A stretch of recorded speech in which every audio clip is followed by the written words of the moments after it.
Hello, and welcome to Nutrition to Live Well. I'm Amanda Mills. I'm the dietitian at the Bismarck Cancer Center. I wanted to take an opportunity to introduce myself. I'm board certified in oncology nutrition. I've been a registered dietitian for about 10 years, and I have some experience being a caretaker. I helped care for my mother-in-law here who had breast cancer about 3 years ago as she went through treatment. And then my husband's grandma as she was ill from COPD, chronic obstructive pulmonary disease, and she also had lung cancer. I have 2 young kids and I like to do lots of activities outside in both the summer and the winter. So welcome today to our visit. So your health as a caretaker is very important. You need energy to help care for your loved one, whether you're doing the primary care or you're just coming with to and from appointments. Your mental health and physical health is very important.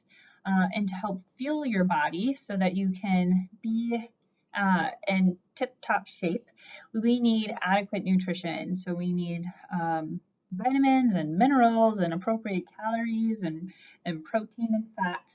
We're going to talk a little bit about that today. So we're going to start with the basics. I know that as a caretaker, sometimes you get busy running from appointments and helping maybe figure out medications or help them get situated before you even start to think about food. And speaking from experience, it's important to try and keep eating at maybe your regular meal time. So if you're someone who likes to eat your meals earlier eat your evening meal earlier in the evening, try and stick with that consistency. You can always figure out getting someone situated, getting meds figured out after you've been able to kind of take a rest, fuel your body with appropriate energy, and then move on with the rest of the tasks that you need to get done for the day. Planning ahead is really important. I know from our experience with some of our patients at the Bismarck Cancer Center that you can have really busy appointment days. You might leave your home in the morning and not get home until the evening time. And so make a schedule around those busy times, whether that's, okay, we are at this appointment from this time to this time. We have a short break here, but that's not enough time to run home and get something to eat. Maybe that day we need to plan on grabbing some food to go or packing a lunch so that you can continue to eat, although you may be busy throughout the day. And then make a meal plan for a week or just a couple of days at a time. It can help you plan out your meals, but also your appointments throughout the day. So if you have one day that's really busy, that's the day that you plan to get some food to go or pick up some food from maybe a fast food restaurant. And it's okay to plan for leftovers too. So if you do maybe some cooking on, let's say, a Sunday, and you know that Wednesday is going to be a busy day, we want to try and plan for that throughout your schedule. Also, if you have a plan, then you know what you have on what you need to have on hand. So if you're planning to make some chicken and rice and some vegetables, do you have those things on hand? Make a little shopping list and pick those foods up as you need them. And then my favorite is to make sure that you prep your fruits and vegetables ahead of time. Nobody wants to come home after a long day of appointments or maybe a treatment and be thinking about what you want to have to eat and open the refrigerator to see an uncut head of cauliflower or some carrots that need peeling. And so if you can do some of that work ahead of time when you have maybe some downtime, that's going to make things easier for you later on. And then we want to aim for healthier meals. We want to focus on our plate, trying to make half of our plate fruits and vegetables.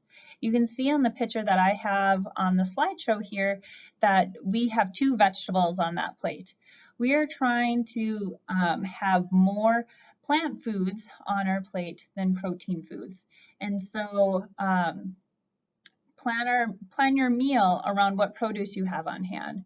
Do you have enough vegetables to have a quarter of your plate be from vegetables? And do you have enough fruit on hand for the other quarter of your plate to be from fruit? Um, Starting off your meal planning that way can help make sure, one, that you're using the vegetables and fruit that you've purchased, and number two, that we're having good produce options at each meal. And we want to choose whole grains more often. And so that means using things like brown rice instead of white rice. It means using a whole grain pasta instead of white pasta, and whole wheat bread instead of white bread. And incorporating other grains into your diet is good too, whether maybe that might be barley or oats or quinoa. The more whole grains, the better. It's an excellent source of fiber and those B vitamins that we need for energy and metabolism. Good source of fuel for our bodies. And when we're deciding what our protein portion is for our meals, we want to try and choose as lean of a meal as possible, or as lean of protein as possible. So we're wanting chicken, poultry, other types of poultries, fish. We want to choose red meat and processed meats less often because of the fat content in there and the correlation with some colorectal cancers. We also want to consider, what falls into a food that we should be having all the time and what should be a food that we have just sometimes. Something that might be a treat or an occasional food. We want to try to make sure that we're having those always foods most of the time and then the sometimes foods some of the time.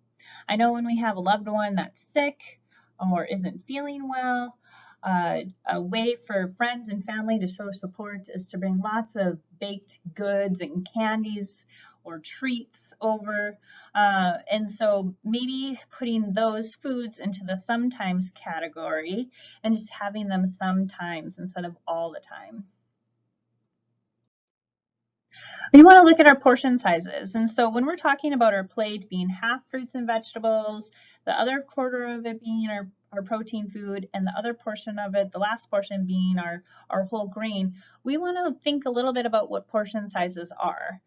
One of the things that I really like to point out is that cooked pasta and cooked rice and hot cereal, a serving size is a half of a cup.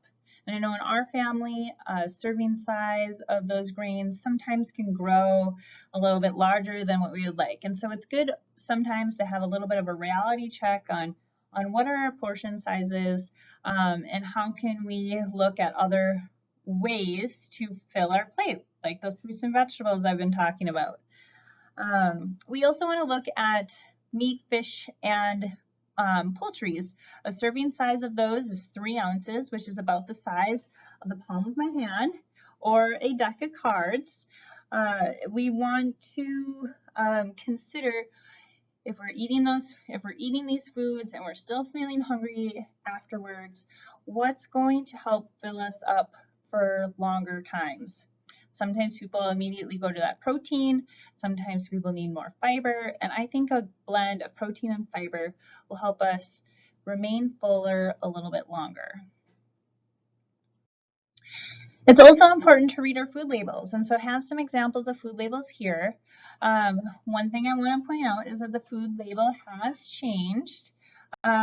In this middle picture here, we have an example of an old food label and then the new food label. New food label's on the right. And so if we talk about how to read the food label, we first want to start with this green section in the left-hand picture here. We want to look at what our serving size is. For this particular example of a food label, serving size is 1 cup, and there's 2 of them in whatever this package is. And we want to start there, and then we want to assess the calorie amounts. So let's pretend that this is a food label for a box of macaroni and cheese. Would a 1 cup of macaroni and cheese leave me feeling satisfied or leave you feeling satisfied? And we need to assess, is 1 cup of macaroni and cheese for 250 calories? Is it worth it in our calorie budget? Or do we need to look at something else that's going to leave us feeling fuller for longer? And then we want to move down to that yellow section. This is where fat, cholesterol, and sodium are. We want to try to limit those as much as possible. We know that fat is associated with heart disease, so is sodium and cholesterol. And so we really want to be limiting the amount of saturated fats and especially trans fats in our diet. There are other types of fats out there called monounsaturated fats and polyunsaturated fats. Those are the heart healthy fats.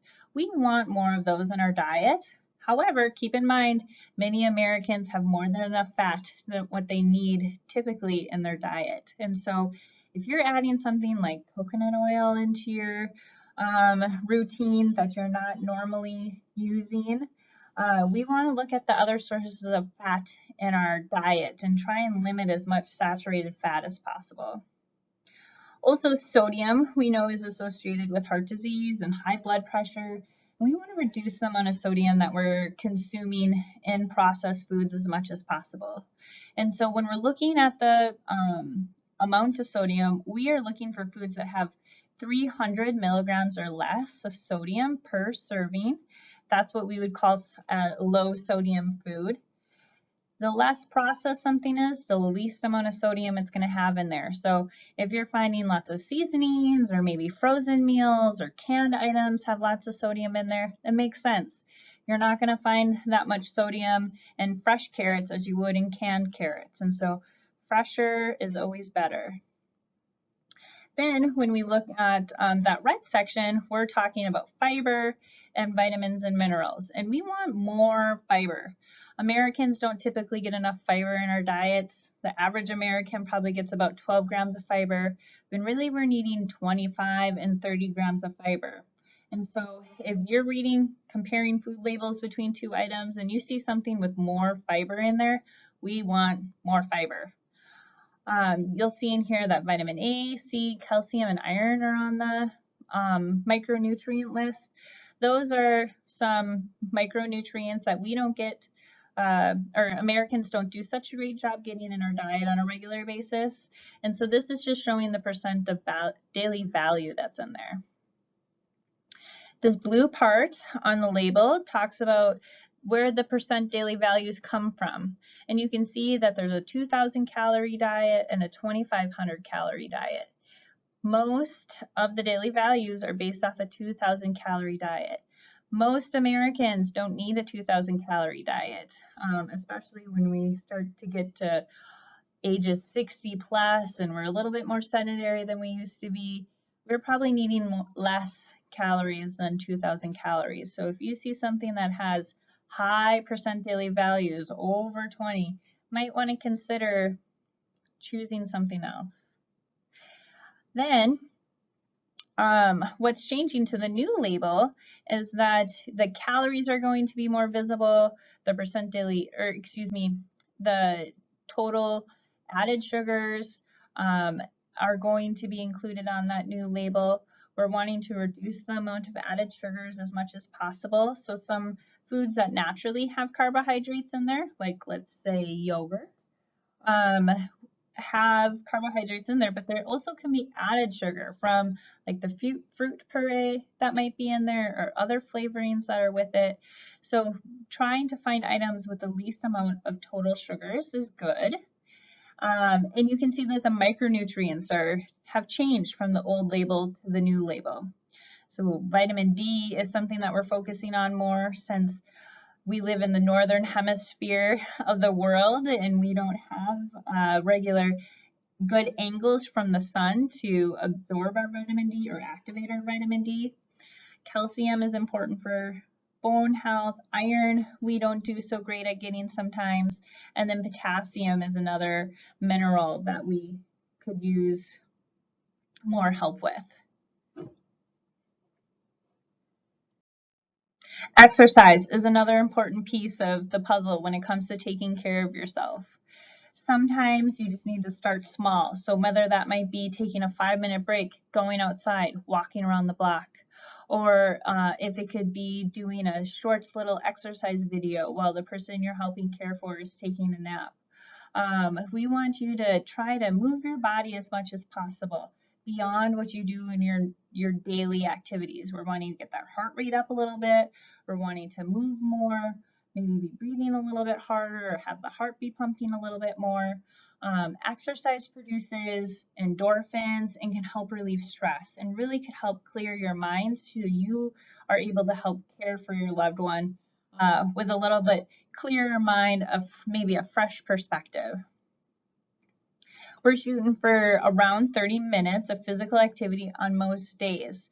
And like I said, we're wanting to get to that point where we might be breathing a little bit harder or having that heartbeat a little bit harder. Moderate levels of activity. And then oftentimes I like to encourage family members to avoid becoming the food police. Sometimes when someone that we're caring for is having a hard time eating, it makes it really easy to get on them and say, I made your favorite food. How come you haven't eaten this? Or I made this snack for you. It's sitting on the table here.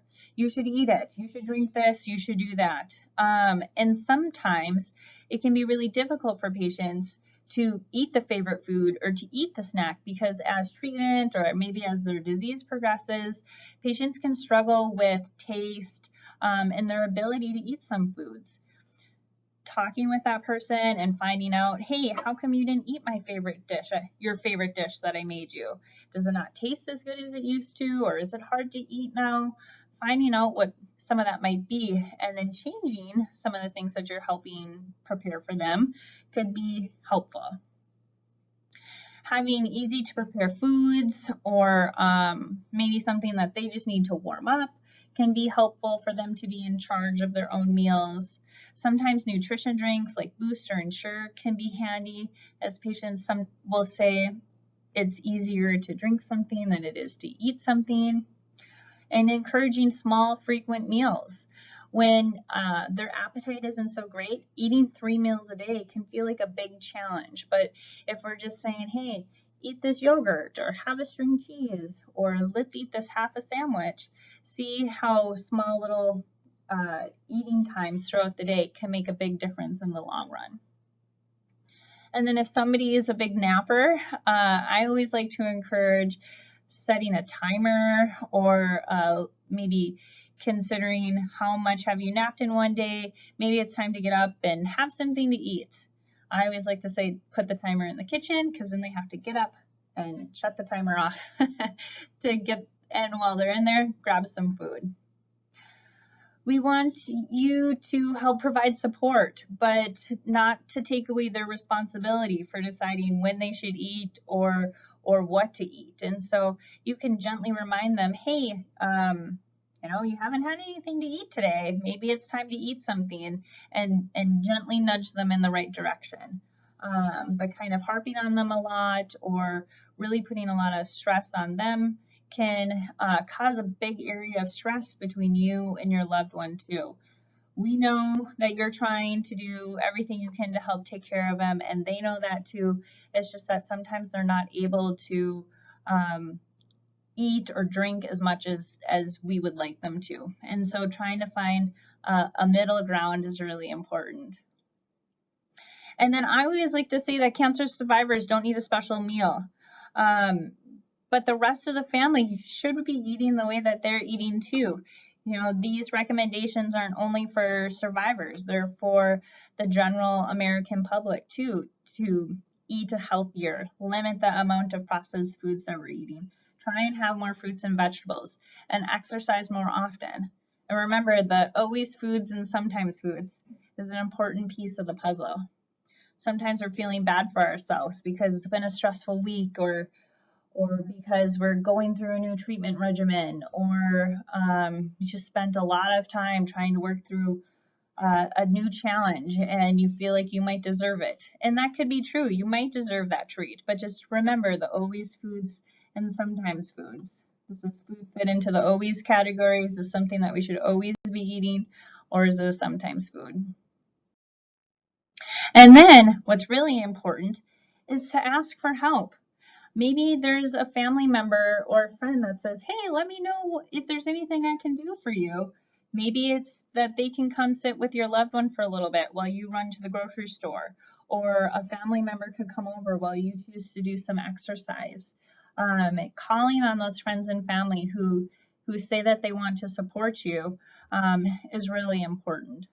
Or nowadays where everything has got pick up and drop off, you can order some groceries online and send your friend or family to pick them up for you so you don't have to go if you don't want.